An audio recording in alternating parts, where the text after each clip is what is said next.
Welcome to On With The Show, where we delve into the intriguing stories that have shaped the world of performing arts. I'm your host, Leo Sullivan.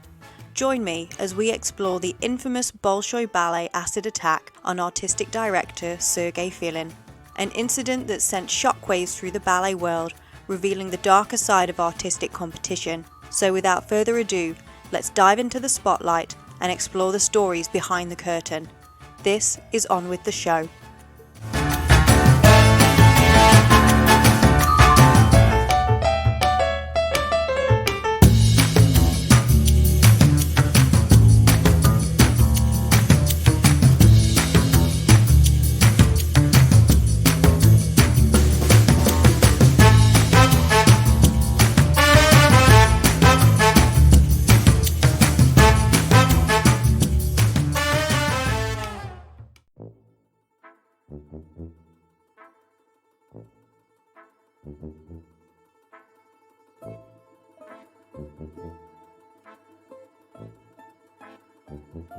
It was a typically freezing winter night in Moscow on January 17, 2013, and Bolshoi Ballet Artistic Director Sergei Filin was about to enter his apartment building when he was confronted by a stranger, his face covered with a scarf.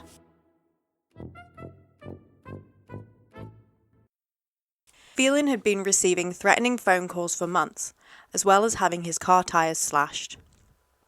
He tried to run, but the man got ahead of him and threw sulfuric acid, seriously burning his face and eyes.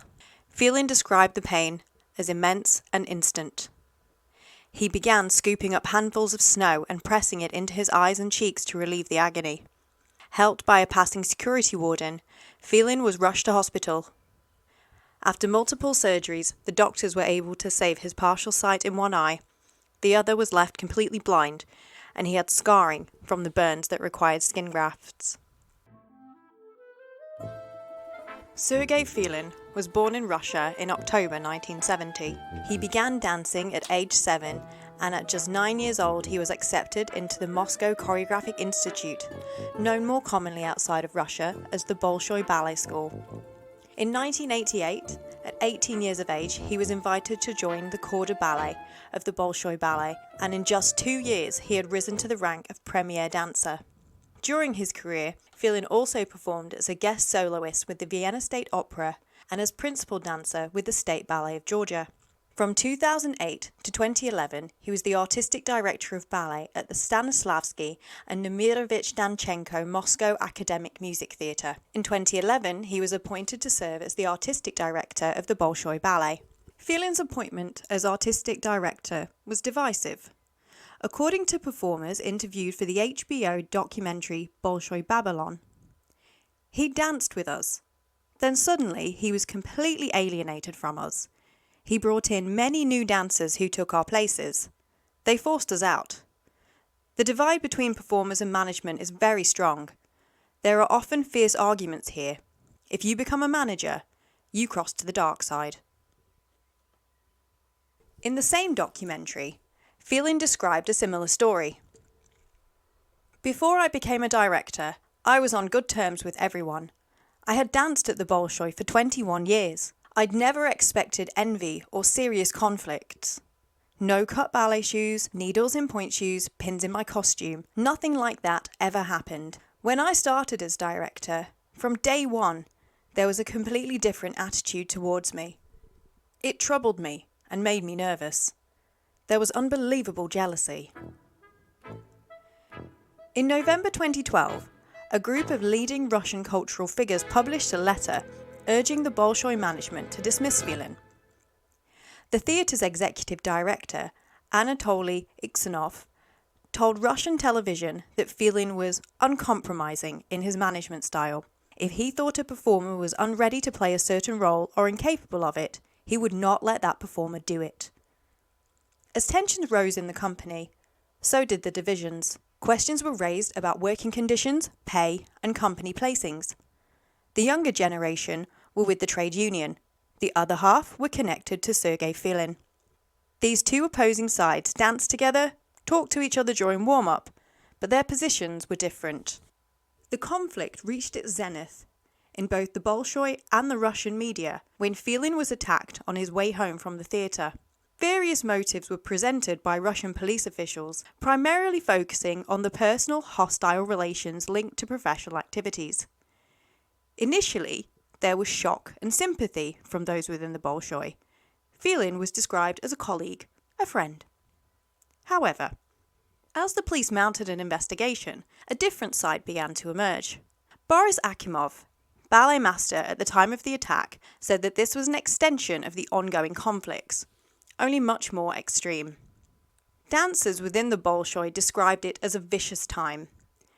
Detectives from the prosecutor's office appeared on stage. The performers were shocked by the police's attitude and suspicions towards them, saying, "They don't understand that we are people with no experience in their world.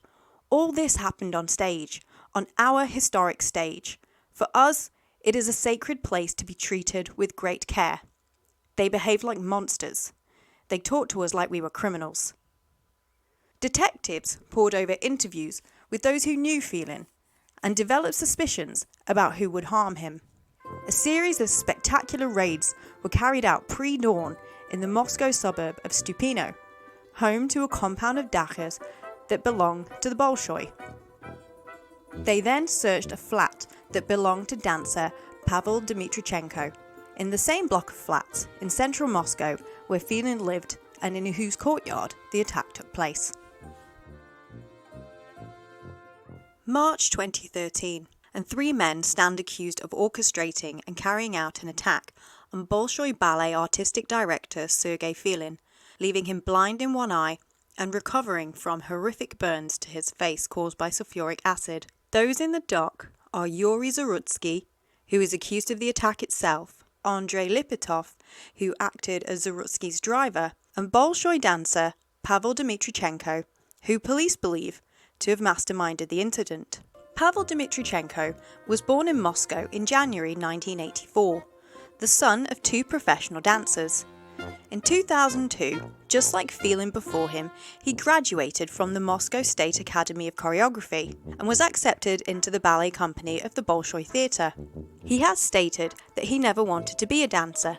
However, his mum said she'd buy him a Mars bar if he auditioned, so he jumped and pointed his toes and got into the school without wanting it. Dmitrichenko was an active member of the Dancers' Trade Union and was upset over Filin's allegedly unjust means of allocating money to dancers at the theatre.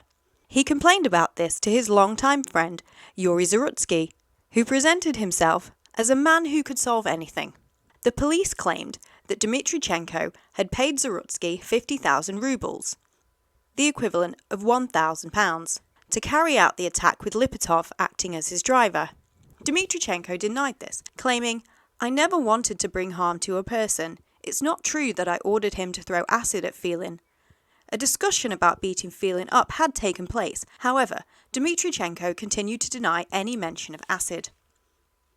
Sources said that Dmitrichenko was intimately involved in organising the attack. On the day of the crime, it was clearly established when the victim would leave the Bolshoi Theatre.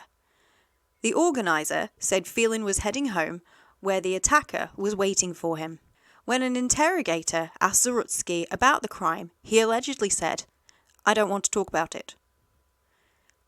Driver Lipitov told police, "I didn't see what happened. I just took Yuri there, waited for him, and gave him a lift back." The reaction within the Bolshoi was one of disbelief. No one could believe that Dmitrichenko had done it.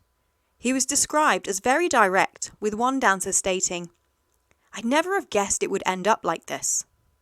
As the trial began in late 2013, Russia's state-run television and tabloid press focused on the men's dispute over ballerina Angelina Vorontsova, Dmitrichenko's girlfriend and Filin's former student.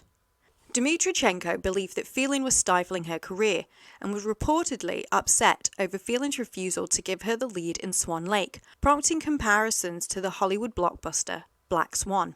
Dmitrichenko, however, stated he was frustrated with the inequitable and unjust allocation of funds distributed to dancers in the company.